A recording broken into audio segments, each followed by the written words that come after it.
Hello बच्चों, तो ये आप लोगों का बिल्कुल 100% रियल पेपर आ चुका है। आप लोगों का 100% यही पेपर आएगा। इसके कोड वगैरह हमने हाइड कर दिए हैं जिससे कि ज़्यादा जानकारी लीक ना हो।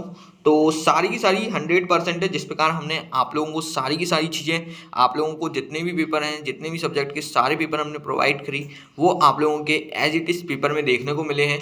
तो उसी प्रकार आज आप लोगों को सामाजिक विज्ञान का भी पेपर एज इट इज़ देखने को मिलने वाला है। तो जितने भी आंसर्स हम आपको बताएंगे आप लोग अच्छे से कर लीजिएगा। इसके पहले भी हमने एक वीडियो अपलोड कर चुका है।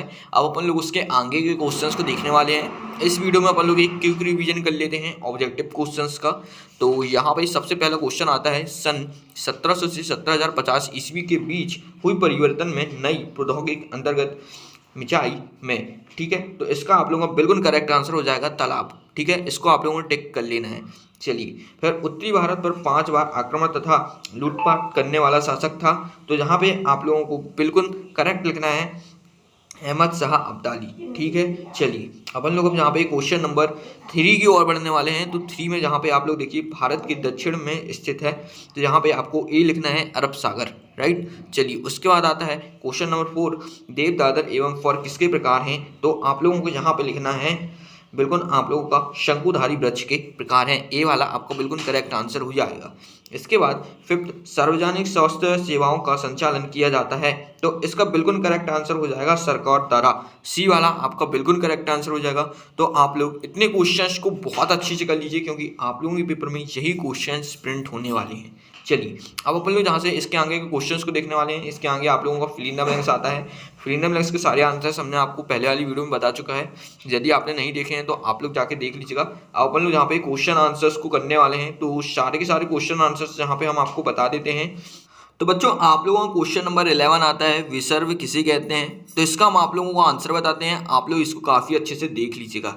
राइट, चलिए तो यहाँ पे आप लोगों का करेक्ट आंसर जो हो जाएगा, यहाँ पे आप लोग देख सकते हैं, पौधावस्था में जब नदी मैदान से प्रवाहित होती है तो निम्न कटाव की अपेक्षा निश्चित आपर्दन अधिक करते हुए घाटी को चौड़ी करते हैं। मैदान में घाटी का दल बंद होने के कारण कल घाती हुई नदी मोड़ों का निर्माण करती है, उसे अपन लोग विसर्ग कहते हैं। ये चीज़ आप लोग याद रखिएगा। ठीक है ना।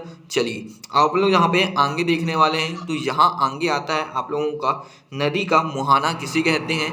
तो आप लोगों का क्वेश्चन नंबर 12 ये हो जाएगा। आप लोग इसको देख सकते हैं। इसका आंसर आप लोगों का इस प्रकार से हो जाएगा, यह नदी का एक हिस्सा है जहाँ नदी एक अन्य नदी, झील, जलाशय, समुद्र या महासागर में प्रवेश करती है, उसे नदी का मुहाना कहते हैं। तो आप लोगों को इसको भी अच्छे से लिख लेना है। चलिए क्वेश्चन नंबर अपन लोग यहाँ पे 11 की बात करने वाले हैं। तो आप लोग 13 की बात करेंगे, सहारा रेगिस्तान में पाए जाने वाले जीव जंतुओं के नाम लिखिए।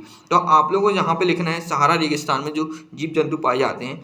सहारा रेगिस्तान में पाए जाने वाले जीव जंतु के नाम जैसे ऊंट, चिकारे, लकड़बंधा, सियार इत्यादि। तो आप लोगों को इस प्रकार से यहाँ तक लिख लेना है। उसके बाद क्वेश्चन नंबर 14 आता है, सामान्यता शब्द किसके आशय हैं। तो आप लोगों को इसका आंसर बताना है। तो चलिए अब अपन लोग इसके आंसर्स को देखते हैं। तो इसका आंसर आप लोगों का अच्छी हो जाएगा, सभी को समान अवसर प्रदान करना और लोगों को भेदभाव में से बचाना ही समानता है। तो आप लोगों को एज इट इज लिख लेना है। ठीक है, चलिए क्वेश्चन नंबर 15 की बात करते हैं, राम समुद्री देवा द्वारा लिखित आत्मकथा का क्या नाम है। तो आप लोगों का बिल्कुल करेक्ट आंसर ये हो जाएगा, राम समुद्री देवी द्वारा लिखित आत्मकथा का अमर जीवन मलाई लाइफ नाम है। तो आपको लिख देना है इस प्रकार से। ठीक है, क्वेश्चन नंबर अपन लोग 16 की बात करने वाले हैं, जीनिंग मिल का क्या कार्य लिखिए। तो आप लोगों को हम इसका आंसर भी बता देते हैं। आप लोगों का इसका करेक्ट आंसर ये हो जाएगा, यह एक कारखाना या संयंत्र है जो कपास को ओटने पर ध्यान केंद्रित करता है। ठीक है, आप लोगों को इसको काफ़ी अच्छे से लिख लेना है। ये आप लोगों को बिल्कुल करेक्ट आंसर हो जाएगा। ठीक है, चलिए आप लोग यहाँ पे आगे की वीडियोस में देखेंगे इसके आगे के आंसर्स को। तो आप लोग इनको काफ़ी अच्छे से जब तक कर लीजिएगा, याद कर लीजिएगा। अभी आगे भी हम आपको बिल्कुल करेक्ट आंसर्स के साथ आपको सारी जानकारी दे देंगे। तो यूट्यूब चैनल को सब्सक्राइब नहीं किया है आपने, यूट्यूब चैनल को भी सब्सक्राइब करिएगा, बेल आइकन को भी प्रेस करिएगा। अब अपन लोग मिलने वाले हैं अगली वीडियो पर।